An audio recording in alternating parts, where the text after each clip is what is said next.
What's up, everybody? We alive, yet another day above soil. So what we have here is a persimmon tree.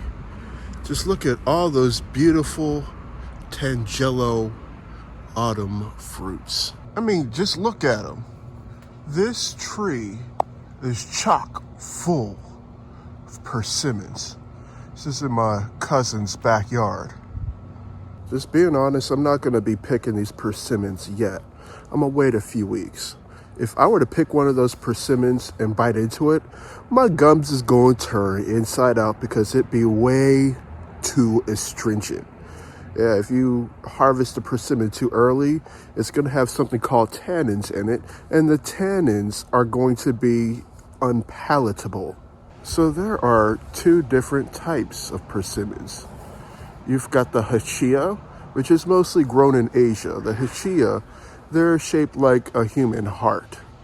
Those need to be really, really, really soft to the point where you could tap it with a spoon and the guts of it gush out.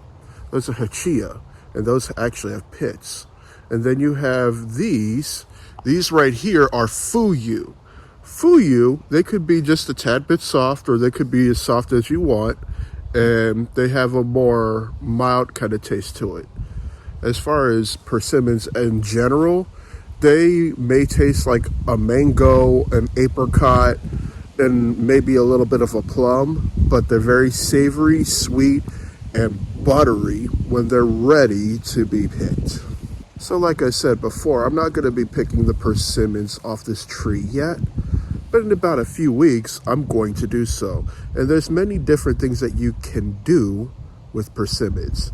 You can do persimmon fruit roll-ups. You can do persimmon jam and put the persimmon jam on artisan bread. You could slice some persimmons, eat them raw. You can put them in a salad with some apples, some kale, some pecans, some walnuts, maybe with a nice balsamic vinaigrette to tie things in. Most of the time, you would see people cook persimmons with cinnamon, nutmeg, cardamom, maybe a little star anise, some cloves. It just makes the whole fruit a lot richer. So today, as I'm filming this, it's November 4th. There's some places in the world where, like in Chile, these persimmons are picked a lot earlier because it's warmer. But I'm gonna wait a little bit longer, maybe after Thanksgiving, to pick these, because I'm going to attempt to make a persimmon spice pound cake.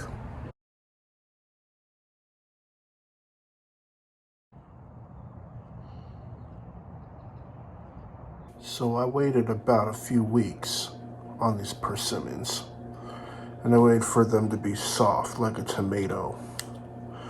Still a little bit firm on the top, but this is soft, like soft, to the point where it kind of feels like a jelly on the inside.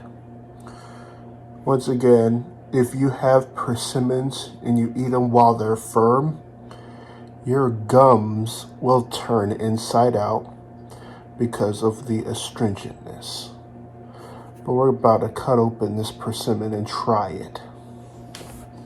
So first, you see this little floret thing right here? We're gonna pop that off.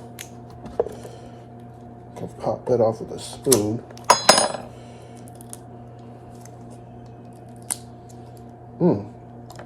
I can already kind of see the fleshiness. Yeah, so this tree-looking thing is flour we don't need. And apparently you could cut into the persimmon. I'm gonna actually cut this in half.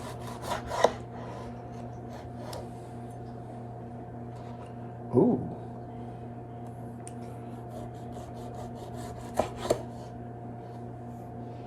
Wow. This smells different. And it's soft. I can squish it. And it looks like I can literally scoop this out, which it looks like I'm going to have to. So with fuyu persimmons, they don't have pits. If you have hachia, they do. And oh wow, I'm scooping into this with just a spoon. And you see how that easily gets out? I think this is ready to eat. It looks like a jelly, kind of. Let's scoop this out. Look at that. Now for the moment of truth. I'm going to try a persimmon. Okay, this ain't bad.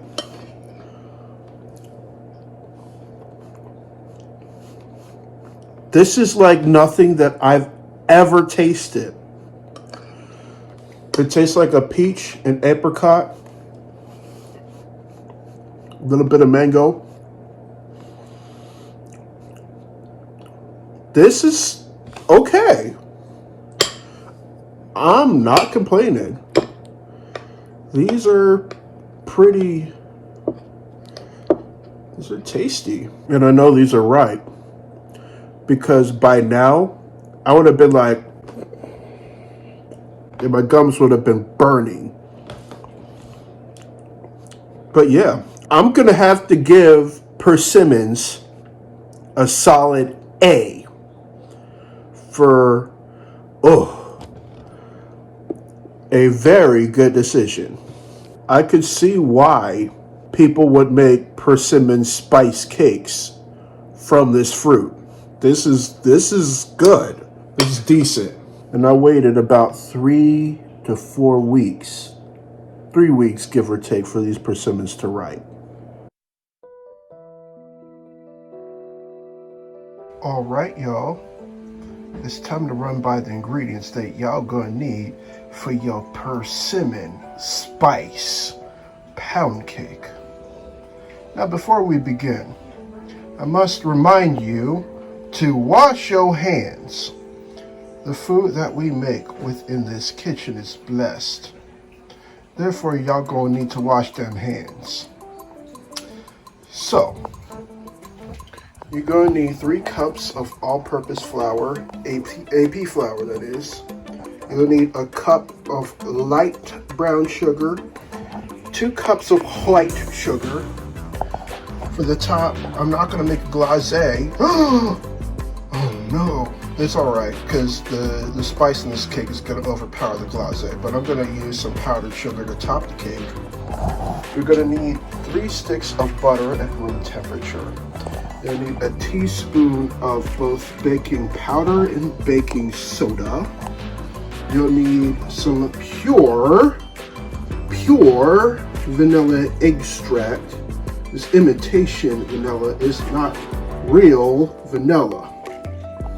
As for the spices, you're gonna need a teaspoon of some ground cinnamon, and then also you're gonna need a half teaspoon of some cardamom, a half teaspoon of some nutmeg.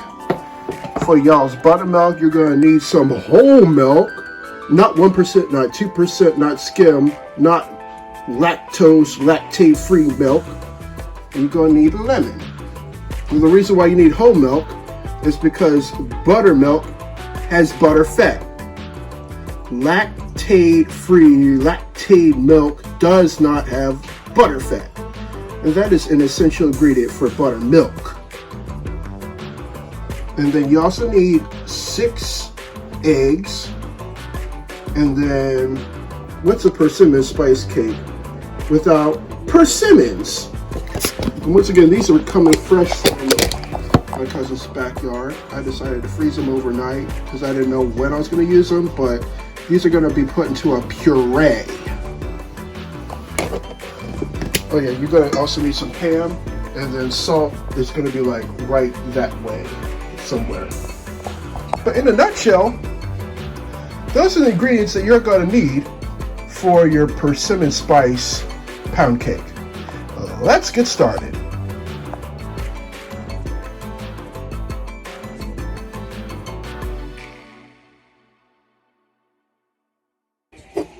We're going to grease it up. We're going to grease our butt pan. It's a pan. Put a little flour in there so that it doesn't all stick. I'm in the process of sifting the flour, and I'm putting my third cup of flour into this bowl.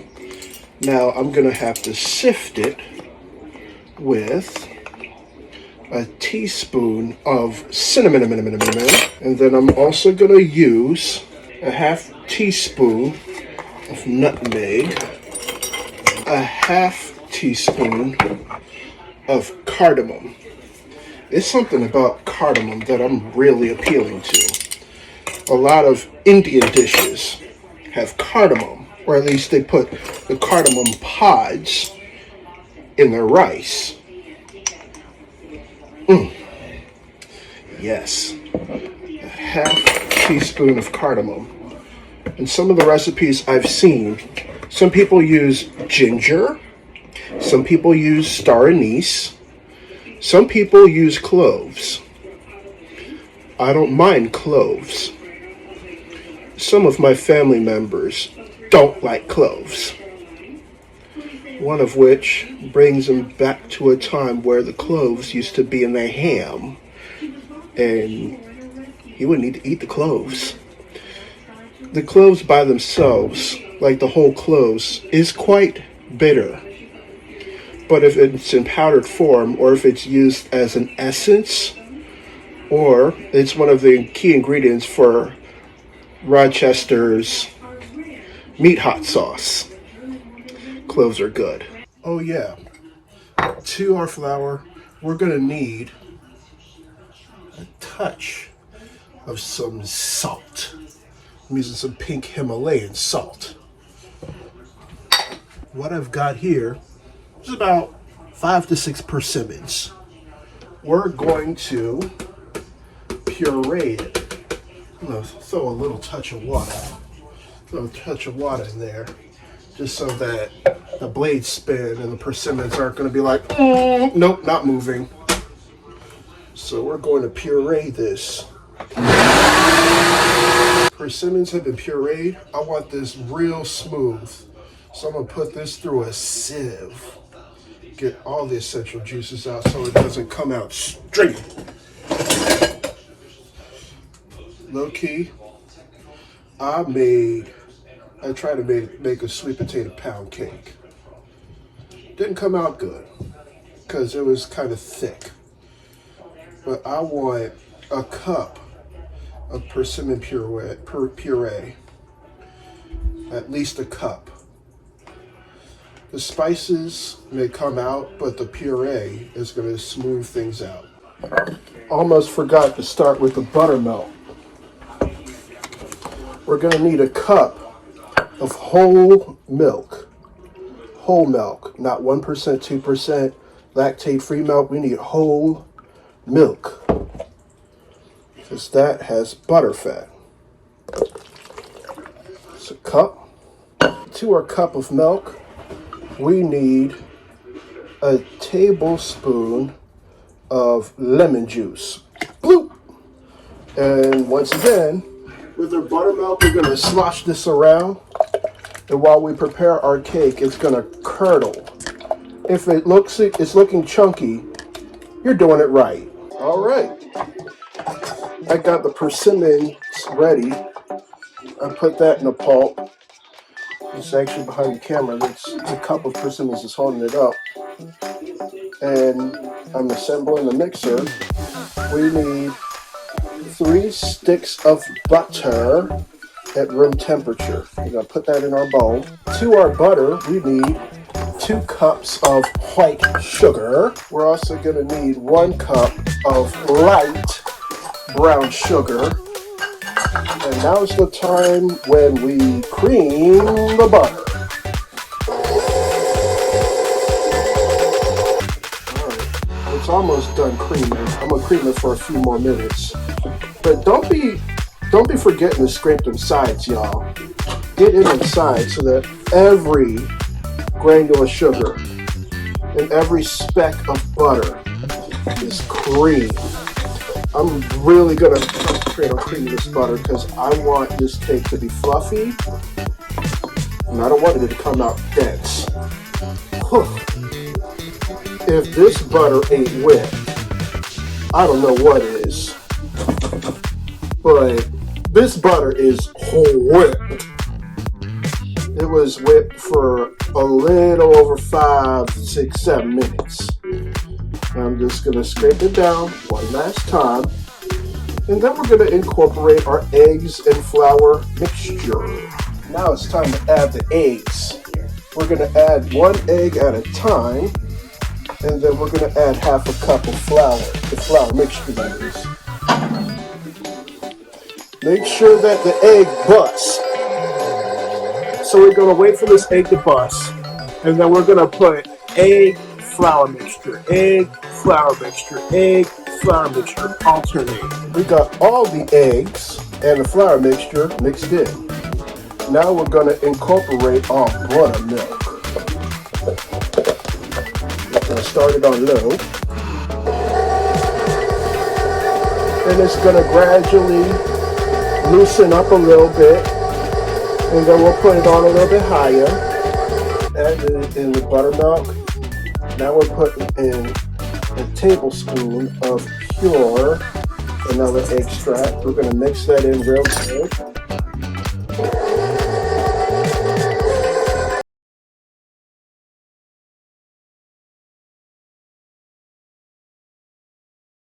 Puree. I put the persimmons in the blender and then through a sieve. We're going to put the persimmon puree right into the mixture.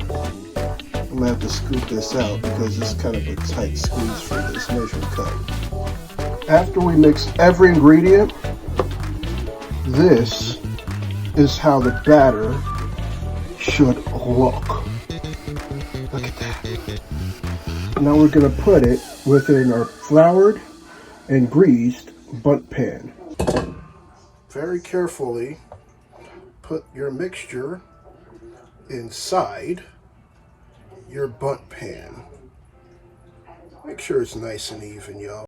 All right, batter's in the pan. Get all the air pockets out. Give it a shimmy. And now we're going to put this persimmon spice cake in the oven. 325 degrees for 1:45 to 1:50 minutes. Your knife or your toothpick should come out clean. It's time to take our persimmon spice pound cake out the oven. Ooh, it came out slightly darker. I wonder why. I don't know if this got burnt or not, y'all. I honestly don't. But I was looking at some of the pictures I've seen of other persimmon spice cakes. It was this dark. The needle came out clean, so that's a plus.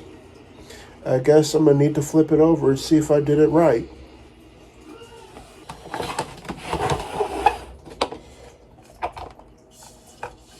Looks fine. Instead of putting glacé on the cake, I'm gonna put powdered sugar. I don't want the glacé to overpower the spice or the persimmon because it's already a lot of flavor, if you know what I'm saying.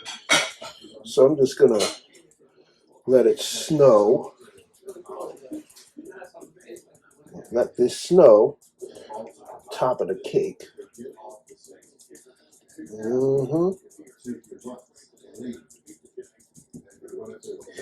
And usually I don't put fresh powdered sugar on a hot cake. So I waited for this cake to cool off overnight. But yeah. And there you have it. We've got a persimmon spiced pound cake. We're going to cut it open and see how it looks on the inside.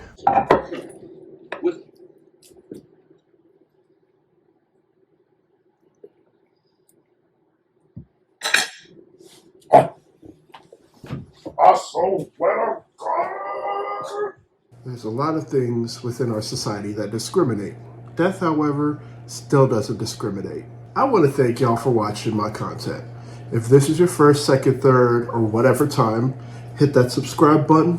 It's right down below. 95% of y'all have not yet subscribed. Don't be a statistic. Be a member of the LDX family. We are still on the road to 500 subscribers, and we are almost there. Meet me there and become a member. I leave you all with much love, good spirits, and vibes. Until next time, I'll see y'all later. I'm out.